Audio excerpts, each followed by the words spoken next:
अब देखो यहां पर हमें एग्जांपल दिया हुआ है जैसे 3 और 2 है, राइट। इस 3 और 2 को हमें क्या करना है, 3,2 को हमें रिप्रेजेंट करना है इस ग्राफ के ऊपर लोकेट करना। कैसे लोकेट करेंगे, बहुत ध्यान से समझना मेरी बात को, एक सेकेंड। देखिए 3 और 2 को हमें रिप्रेजेंट करना है, तो 3 और 2, 3,2, तो पहले हमें कहां जाना होगा, पॉइंट है हमारा 3,2, तो 3 मतलब पहले x कोऑर्डिनेट देखना है और फिर y कोऑर्डिनेट देखना है। अगर मैं यहां पर आपको देखूं, ये फर्स्ट वाला जो क्वेश्चन है हमारा, फर्स्ट जो क्वेश्चन है वो है हमारा 3,2, तो 3,2, तो 3 जो है वो तो x कोऑर्डिनेट है, x कोऑर्डिनेट है, और जो 2 है वो y कोऑर्डिनेट है, वो y कोऑर्डिनेट है, और इन दोनों के कॉम्बिनेशन से हमारा बनता है कोऑर्डिनेट्स। x कोऑर्डिनेट को हम क्या बोलते हैं, एब्सिसा बोलते हैं, और y कोऑर्डिनेट को हम क्या बोलते हैं, ऑर्डिनेट बोलते हैं।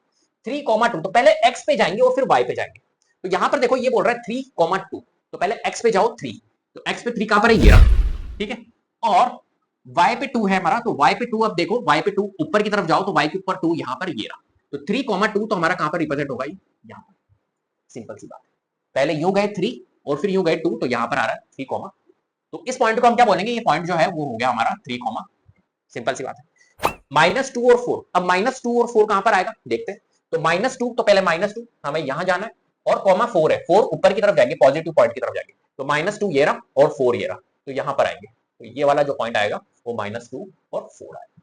इस तरीके से हमें सिंपल रिप्रेजेंट करना होता है, बहुत आसान होता है। नेक्स्ट है हमारे पास -1 और -3, -1 और -3 दोनों नेगेटिव पॉइंट है, यहां पर आएगा, तो -1 ये रहा और -3 नीचे की तरफ, क्योंकि दोनों नेगेटिव है, तो -1 इधर गए और -3 है, तो -1 और -3 ये रहा, तो ये वाला, इसको हम बोलेंगे ये -1 हो गया, -3, सिंपल सी बात है। फिर है हमारा 4 और -2, 4 और -2 कहां पर आएगा, 4 और -2 कहां पर आएगा, तो 4 ये रहा और -2 ये रहा, तो 4 और -2 हमारा यहां पर आएगा, तो हम इसको बोलेंगे 4 माइनस, सिंपल।